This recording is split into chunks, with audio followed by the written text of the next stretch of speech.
కాకినాడ జిల్లా సామర్లకోట మండలం వేట్లపాలెంలో ఫిబ్రవరి 28న బాణాసంచా తయారీ కేంద్రంలో జరిగిన భారీ విస్ఫోటనానికి నిబంధనల ఉల్లంఘనే కారణమని విచారణ కమిటీ అధికారి రాష్ట్ర ప్రభుత్వ principal secretary M Suresh Kumar వెల్లడించారు. వేట్లపాలెం ఘటనపై సిట్ అధికారులు విచారణ చేపట్టారు.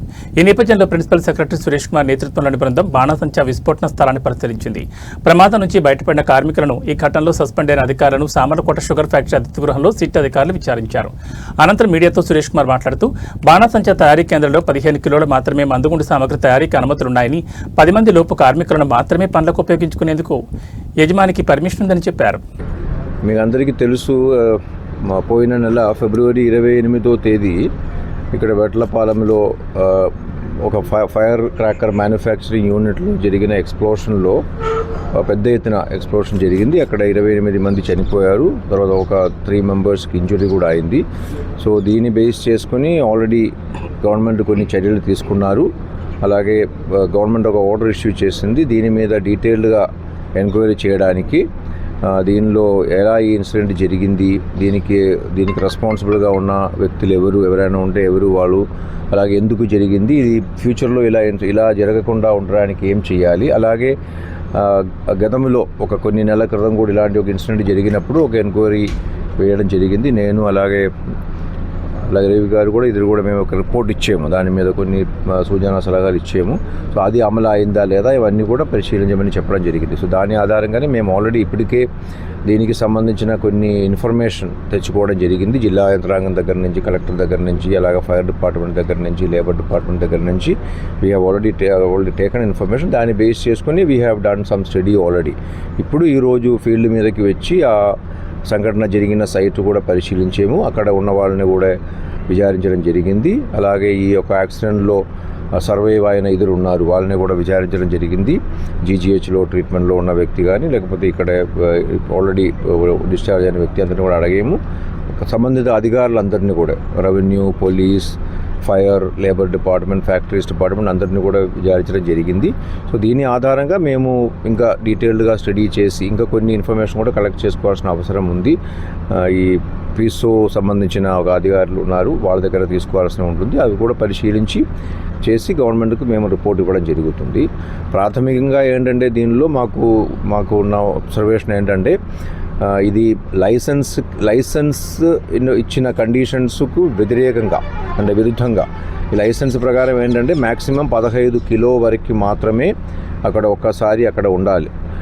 అలాగే 10 మంది కంటే తక్కువ మాత్రమే అక్కడ పనిచేసి ఉండాలి. కానీ ఇది చూస్తే మనకు ఈ ఒక బ్లాస్ట్ ఒక ప్రభావం చూస్తే ఖచ్చితంగా అక్కడ వందలాది కిలో మెటీరియల్ ఉన్నట్టుగా మనం ఒక కన్క్లూషన్కి రావాల్సి వస్తుంది. సిమిలర్లీ అక్కడ యాక్సిడెంట్ జరిగినప్పుడు 30 మంది కంటే ఎక్కువ ఉన్నారు.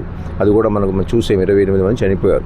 ఇది 2 ముఖ్యం కాదు. అది కాకుండా అక్కడ ఉన్న షెడ్స్ కానీ, ఆ షెడ్స్లో తీసుకోవాల్సిన జాగ్రత్తలు కానీ పూర్తి స్థాయిలో ఒక షెడ్యూల్ ప్రకారం మనకు ఎక్స్ప్లోసివ్ యాక్ట్ 1884 ప్రకారం దాని ప్రకారం రూల్స్ ఉన్నాయి. 2008లో చేసిన రూల్స్, అలాగే ఫైర్ రూల్స్ అవన్నీ ఉన్నాయి. దానికి అనుగుణంగా పూర్తి స్థాయిలో అక్కడే సేఫ్టీ ప్రికాషన్స్ లేదు అనేది ఖచ్చితంగా మనకు అర్థం అవుతుంది. సో దాని మీద we have to take further action. ఇంకా ఈ ప్రాంతంలోనే ఇలాంటి కొన్ని యూనిట్స్ ఇంకా ఉన్నాయి. అవన్నింటిలో కూడా భవిష్యత్తులో కూడా ఇలాంటి ఏమి యాక్సిడెంట్ జరగకుండా ఉండాలంటే స్ట్రిక్ట్గా ఈ యొక్క చట్టాల్లో ఉన్న ప్రొవిజన్స్ని అమలు చేసుకోవాల్సిన అవసరం ఉంది. అది సంబంధిత అధికారులు, అది రెవెన్యూ అయినా, పోలీస్ అయినా, లేబర్ డిపార్ట్మెంట్ అయినా, ఫ్యాక్టరీ డిపార్ట్మెంట్ అయినా, ఫైర్ సర్వీస్ అయినా, వాళ్ళందరూ కూడా ఖచ్చితంగా దీన్ని అమలు చేసేటట్టుగా చేయాల్సిన అవసరం ఉంది అనేది మాకు ప్రాథమికంగా ఉన్న ఒక అబ్జర్వేషన్ ఇది. సో దీన్ని ఇంకా డీటెయిల్గా వెళ్ళిన తర్వాత గవర్నమెంట్కి డీటెయిల్డ్గా నివేదిక సబ్మిట్ చేస్తాం. గవర్నమెంట్ టెక్నాలజీ అంత హై లెవెల్ టెక్నాలజీ ఇచ్చినా సరే ఎందుకు ఈ క్షేత్రస్థాయిలో ఫెయిల్ అయిందని చెప్పి అనుకున్నాను. దీనిలో హై లెవెల్ టెక్నాలజీ అనేది కాదండి. దీనిలో బేసికలీ ఇప్పుడు లైసెన్స్ ఇచ్చేటప్పుడు ఫస్ట్ ఇన్స్పెక్షన్ చేస్తారు. మళ్ళీ రెగ్యులర్గా దీనిలో ఒక 3 మంత్స్కో 6 మంత్స్కో యాన్యువల్గా ఇన్స్పెక్షన్స్ ఉంది. అది చేసే టైంలో చూపించేది ఒక రకంగా ఉంటుంది, తర్వాత జరిగేది ఒక రకంగా ఉంటుంది. సో అది మనం 24/7 అక్కడ నిఖా అనేది ఉండదు. ఇప్పుడు అక్కడ ఎవరినైనా 24 గంటలు అక్కడ పెట్టి చేయడం అలాంటివి ఉండదు.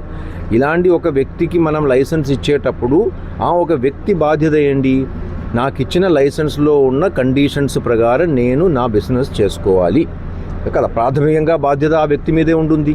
కానీ ప్రతిసారి కూడా నేను దొంగతనం చేస్తాను నువ్వు పట్టుకో అనే భావనతో ఉండే ఆ బాధ్యతారహితంగా యాజమానులు కూడా వ్యవహరిస్తే తప్పులు వస్తాయి. కోర్స్ యంత్రాంగం పరిశీలించాలి, కానీ దానికి కూడా మీకు తెలుసు, నేను చెప్పినట్టుగా ప్రతి ఒక్క యూనిట్లో 24 గంటల మనం మనిషిని పెట్టి పర్యవేక్షించలేము కదా.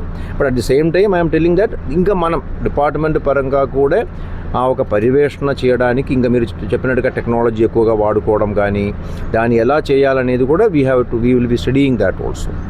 బాగా విస్ఫోటనం చెందే కెమికల్స్ని మధురై నుంచి యథేచ్ఛగా డంప్ చేసుకుని లారీలో డంప్ చేసుకుని చేస్తున్నప్పుడు కూడా ఫీల్డ్ లెవెల్ ఆఫీసర్లకు తెలిసి కూడా ఎందుకు నిర్లక్ష్యం చేశారు? అది తెలుస్తుందా లేదా, తెలియకుండా చేస్తున్నారా అనేది మనకు తెలియదు. ఇప్పుడు ఆయన కూడా చెప్పడం ఇది మధురై నుంచి కాదు, పెద్దాపురం నుంచి తెచ్చుకున్నట్టుగా చెప్తున్నారు. ఆ పెద్దాపురం నుంచి ఈ సప్లై చేసిన వ్యక్తిని కూడా ఆల్రెడీ వాళ్ళు కేసులో పెట్టడం జరిగింది. A4గా ఉన్నారు ఆయన కూడా.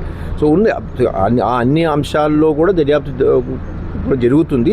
ఇంకా దాన్నే స్ట్రెంగ్తన్ చేయడానికి, మీరు చెప్పినట్టుగా స్ట్రెంగ్తన్ చేయడానికి ఎలా చేస్తే బాగుంటుంది అనేది కూడా definitely we will be giving recommendation. Okay, Rayavaram ఘటన జరిగిన తర్వాత కూడా ఇదే అధికారుల బృందం అక్కడ తనిఖీలు చేసి రిపోర్ట్ చేయడం జరిగింది. అయినా సరే ఇటువంటి ఘటనలు మళ్ళీ పునరావృతం జరుగుతున్నాయి. అది అధికారుల పర్యవేక్షణ లోపం అయినా కానప్పటికీ కూడా, ఒకవేళ నిర్వాహకుల నెగ్లిజెన్స్ అయినప్పటికీ కూడా ఇటువంటి నివేదికలు ఇస్తున్న ఇటువంటి ప్రమాదాలు జరుగుతూనే ఉన్నాయి.